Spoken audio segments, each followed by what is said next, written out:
इस वक्त आप आराम से बैठकर इस वीडियो को देख रहे हैं, मगर मैं आपको कहूं, आज जिस जगह पर आप अभी बैठे हो वो जमीन आज से करोड़ों साल पहले 8,500 डिग्री के तापमान से उबल रही थी, या जिस जगह पर आप बैठे हैं वो जगह लाखों सालों तक बर्फ से ढकी हुई थी।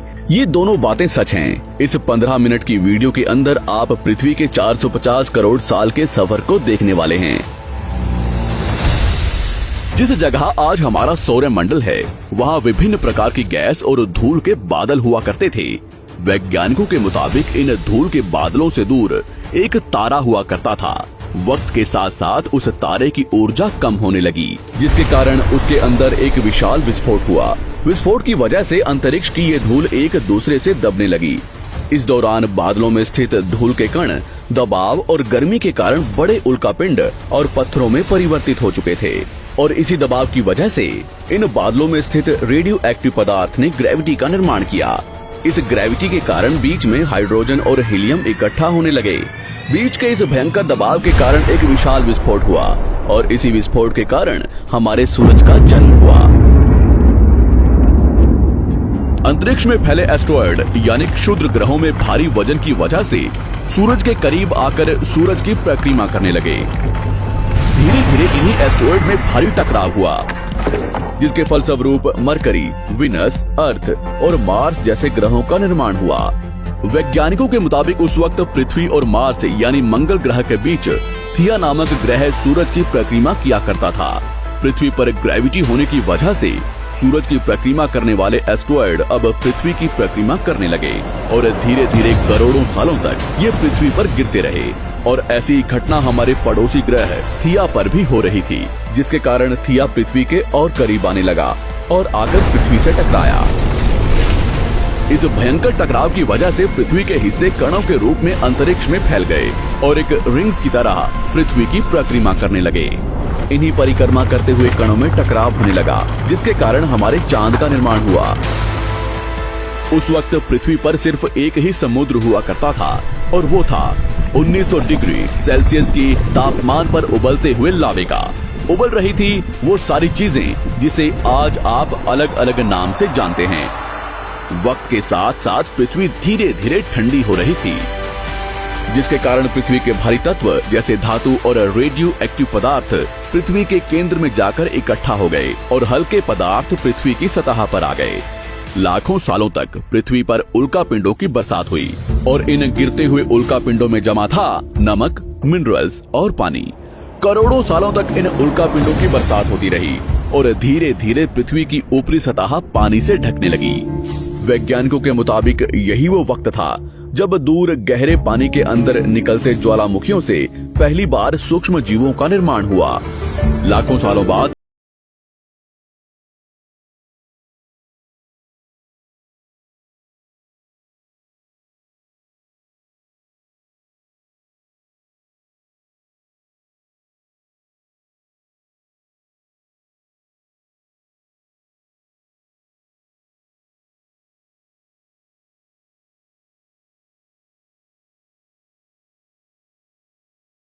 निकलने लगे, और आने वाले लाखों सालों तक इन ज्वालामुखियों का निकलना जारी रहा, जिससे पानी के ऊपर जमीन का निर्माण हो रहा था। इस वक्त भी पृथ्वी पर वातावरण न होने की वजह से अंतरिक्ष से उल्कापिंडों की बरसात हो रही थी। आज से लगभग 300 करोड़ साल पहले पृथ्वी पर ऐसा वक्त आया जब पृथ्वी का वातावरण लगभग स्थिर होने लगा था। ज्वालामुखी निकलने धीरे हो गए थे, और पृथ्वी का एक दिन 12 घंटे का हुआ करता था। साल बीतते गए, और धीरे धीरे ये सूक्ष्म जीव विकसित होते गए और समूह में रहने लगे। आज से लगभग 250 करोड़ साल पहले पहली बार पृथ्वी पर ऐसे जीवों का निर्माण हुआ जो जीने के लिए ये पानी के अंदर के मिनरल्स यानी खनिज पदार्थ और धूप का इस्तेमाल करते थे, और मल त्याग के रूप में ऑक्सीजन बाहर निकालते थे। इस वक्त तक पृथ्वी पर ज्यादातर ज्वालामुखी निकलने बंद हो चुके थे, और इन माइक्रोबैक्टीरिया की वजह से वातावरण में ऑक्सीजन की मात्रा बढ़ रही थी। वातावरण में ऑक्सीजन बढ़ने की वजह से पृथ्वी का वायुमंडल बनना शुरू हुआ, और आने वाले हजारों सालों तक वातावरण में ऑक्सीजन की मात्रा बढ़ती रही। जिसकी वजह से पृथ्वी के ज्यादातर हिस्सों में ये सूक्ष्म जीव फैल गए। हजारों सालों बाद एक वक्त ऐसा आया जब पृथ्वी में ज्यादा ऑक्सीजन बढ़ने के कारण ये सूक्ष्म जीव मरने शुरू हो गए। उस वक्त तक पृथ्वी का वातावरण ठंडा होने के साथ साथ ऑक्सीजन से भी भर चुका था, जिसके कारण जमीन और वातावरण में स्थित आयरन यानी लोहे के मिनरल्स पानी में स्थित ऑक्सीजन से रिएक्ट होने लगे। और एक वक्त ऐसा आया जब पृथ्वी की जमीन आज के मार्स के जैसे लाल हो चुकी थी। वक्त बीतने के साथ साथ धरती की टेक्टोनिक प्लेट्स में दरार होने लगी, जिसके कारण पृथ्वी के अंदर का लावा जमीन की तरह कई लाखों सालों तक खुला उबलता रहा। और यही वो कारण था जिसके कारण पृथ्वी के वातावरण में कार्बन डाइऑक्साइड की मात्रा बहुत बढ़ गई और पृथ्वी पर एसिड की वर्षा शुरू हो गई। एसिड रेन की वजह से पृथ्वी का तापमान घटने लगा और तापमान इतना घटा कि पृथ्वी के ऊपर स्थित पानी बर्फ में परिवर्तित होने लगा। पृथ्वी पर पहली बार भयंकर आइस एज आया। इस वक्त पूरी पृथ्वी सफेद बर्फ से ढक चुकी थी।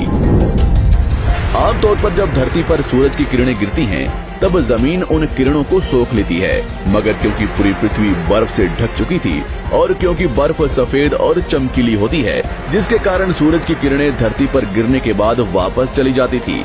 इसी कारण से पृथ्वी कई लाखों सालों तक बर्फ से ढकी रही, मगर फिर से पृथ्वी के अंदर स्थित गर्मी ज्वालामुखी के रूप में निकलना शुरू हो गई और इन ज्वालामुखियों से निकलने वाली गर्मी ने बर्फ को पिघलाना शुरू कर दिया। इसी बीच पृथ्वी की गहराई में बचे कुछ सूक्ष्म जीव धीरे धीरे बदल रहे थे और अब वो ऑक्सीजन को अपने शरीर को बड़ा और जटिल बनाने के लिए इस्तेमाल करने लगे थे। इस बीच पानी में अलग से भी छोटे समुद्री पौधे निकलने शुरू हो चुके थे। बाहर जैसे जैसे ज्वालामुखी निकल रहे थे, वैसे वैसे वातावरण कार्बन डाइऑक्साइड की वजह से गर्म हो रहा था। वक्त के साथ साथ बर्फ तो पिघलने लगी, मगर धरती पर फिर से एसिड की वर्षा शुरू हो गई, जिसके कारण फिर पृथ्वी ठंडी होने लगी और फिर पृथ्वी की ज्यादातर सतह बर्फ से ढक गई। ऐसा बार बार कई हजारों सालों तक होता रहा और इसी कारण से अब समुद्री जीव धीरे धीरे वातावरण के हिसाब से विकसित हो रहे थे। इस बीच कई सारे जीव और समुद्री जंगल विलुप्त हो गए, मगर जो बच गए वो धीरे धीरे पृथ्वी के बदलते तापमान के हिसाब से ढलते गए और अब हजारों सालों बाद समुद्री पेड़ बर्फ की वजह से पूरी तरह से मरते या सूखते नहीं थे। अब सूक्ष्म जीव समुद्री जीव बन चुके थे। जब फिर से ज्वालामुखियों ने पृथ्वी की बर्फ को पिघलाना शुरू किया, तब ये समुद्री पेड़ जल्दी विकसित होकर फैल गए।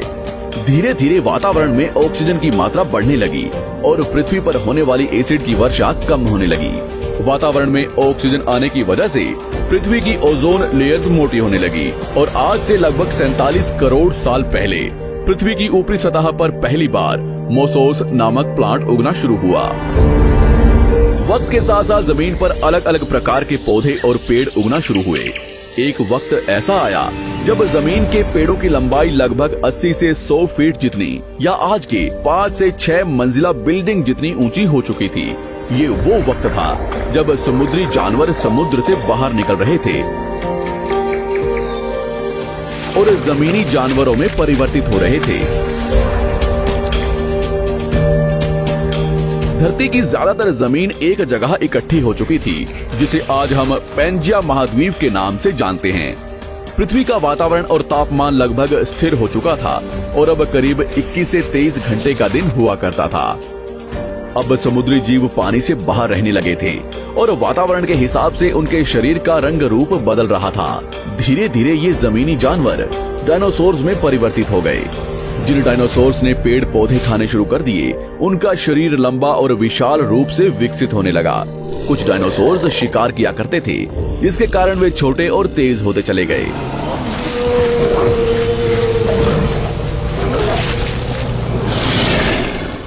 पृथ्वी की ऊपरी जमीन एक जगह इकट्ठी होने के कारण ज्यादातर जमीन रेगिस्तान और बंजर हो चुकी थी। ज्यादातर जंगल समुद्र के करीब हुआ करते थे, जिसमें डायनासोर्स रहा करते थे। आज से लगभग 20 करोड़ साल पहले पैंजिया महाद्वीप टूटना शुरू हो गया। पैंजिया के विभाजित होने की वजह से पृथ्वी की ज्यादातर ऊपरी जमीन पानी के संपर्क में आने लगी, जिसके फलस्वरूप पृथ्वी पर हरियाली बढ़ती गई, जिस वजह से डायनासोर्स और ज्यादा विभिन्न और विशाल होते चले गए। डायनासोर्स ने आने वाले लगभग 20 से 30 करोड़ सालों तक पृथ्वी पर राज किया। उस वक्त डायनासोर्स समुद्र से लेकर जमीन और आसमान तक पूरी पृथ्वी पर राज किया करते थे। इस दौरान अफ्रीका से टूटा भारत सीधे आकर आज के तिब्बत से टकराया और इस टकराव की वजह से हिमालय का निर्माण हुआ। आज से लगभग 6.5 करोड़ साल पहले पृथ्वी की तरफ आज के माउंट एवरेस्ट से भी बड़ा लगभग 4.5 लाख करोड़ किलो जितना वजनिया उल्कापिंड लगभग 80,000 किलोमीटर प्रति घंटे की स्पीड से पृथ्वी की तरफ आ रहा था। पृथ्वी की सतह को छूते ही उसमें भयंकर आग लगी और वो जलते हुए सीधा पृथ्वी से टकराया। इस टकराव से निकलने वाली ऊर्जा आज के 10 करोड़ परमाणु बम एक साथ फटने के बराबर थी। जहां ये उल्कापिंड गिरा वहां के जानवर और पेड़ तुरंत भाप बनकर जल गए। गिरते ही पृथ्वी पर पूरी तरह धूल फैलने लगी, समुद्र में भयंकर बाढ़ आने लगी। भूकंप और आग ने पृथ्वी को जलाना शुरू कर दिया।